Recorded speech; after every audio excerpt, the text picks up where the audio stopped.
Welcome back, everybody.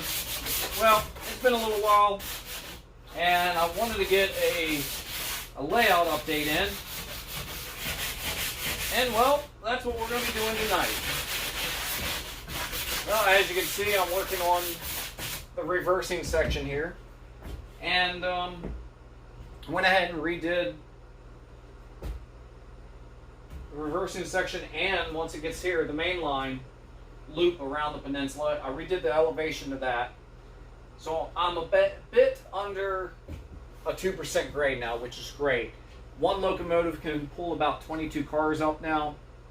I tested it out, and all the way around, you probably can't see it over there, but where that level is. So everything's ready to go. I'm just kind of touching up, making sure everything's flat for the roadbed. And here's my turnout. So this turnout's going to go to the reversing section, and then this is going to tie into the main line, and then it will go around to the main line loop there. So I'm just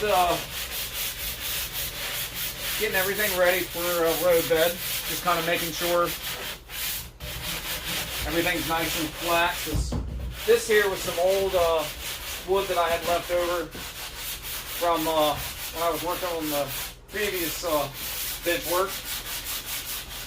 And I wanted to kind of keep with what I had, so I was like, why not?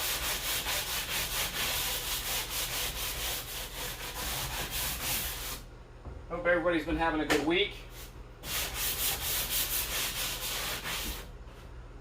So I need to add a bracing there, which is not a big deal. I just don't like to have it flex, especially where the two pieces of sub-roadbed meet. So I will end up putting a brace there. Other than that, I think we look pretty good. What I did was I took my Dremel and I went around the edges, made sure I had smooth edges. And the same thing with these braces. I took the corners off and just put round corners on it all the way around. So if the little boy's out here, he won't mess his noggin up too bad with it. And of course, all of this will have fascia. So a lot of what I'm doing is just extra work, but hey, part of the process, and I want to make sure it's right to my liking anyway. So I want to say, I do apologize. I've had a lot going on lately. I haven't been able to get out and do as many videos as I want.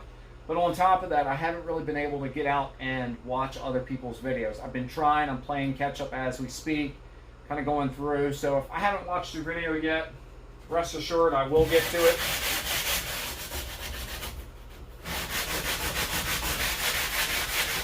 And I will leave a comment when I do.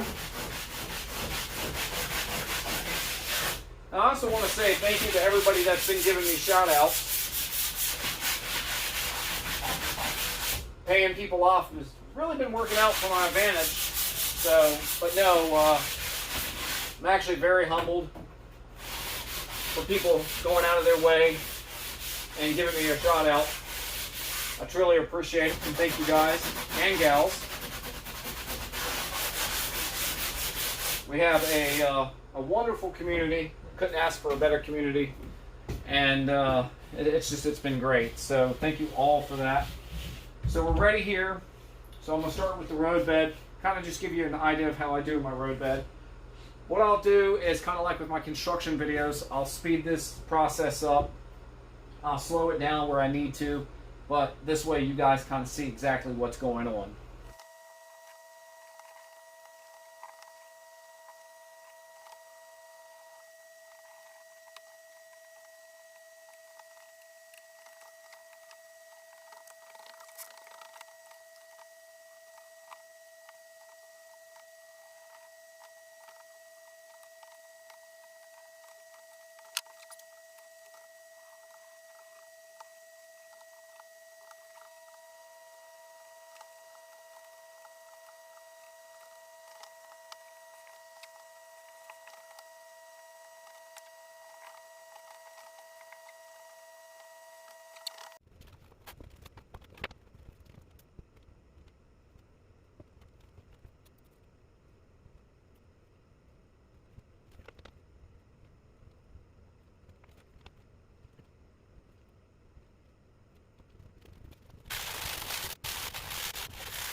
All right, and as you can see, we've got the roadbed in going all the way around, and it actually started here. This was all pre-laid from the other day, and we'll talk about this section here in a minute.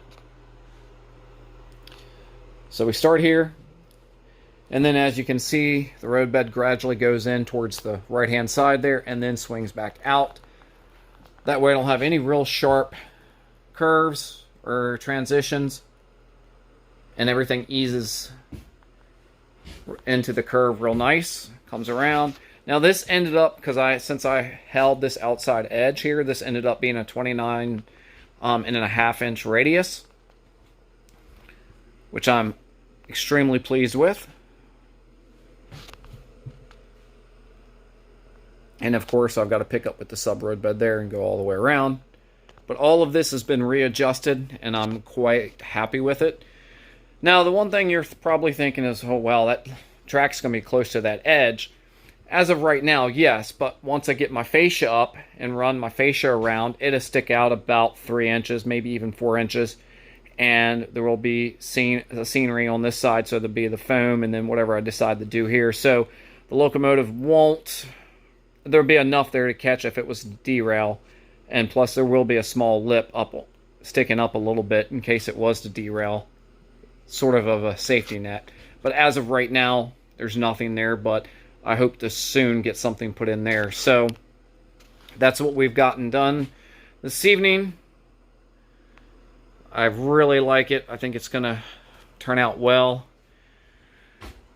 The turnout's going to go here somewhere, and then I'll get that, because that goes off to the main line there, and I'll get that put in the next go around. So with me doing these videos this way, let me know what you think. If you guys kind of like this speed up / time lapse style, or should I just stick with that style for the construction videos? And well, as you can see, I was running some trains the other day, testing this section out from this section here all the way back around to right there, and then all the way up in this section there.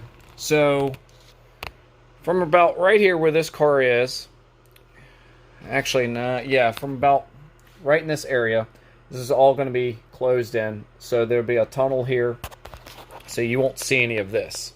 Now what I was thinking of, and the reason I did it like this, when I transitioned from roadbed, from cork roadbed, used the risers that I had down to just the sub roadbed, is because when I come out over there, that right there is the top of the main line, and that runs over top of there. So to get my clearance, so I can run auto racks or double stacks, I couldn't allow for the thickness of the roadbed here. So that's why that's like that. Now, the one thing I did see when I was running the other day is I had to shim this piece here. Once I put the ties back in, it should be good.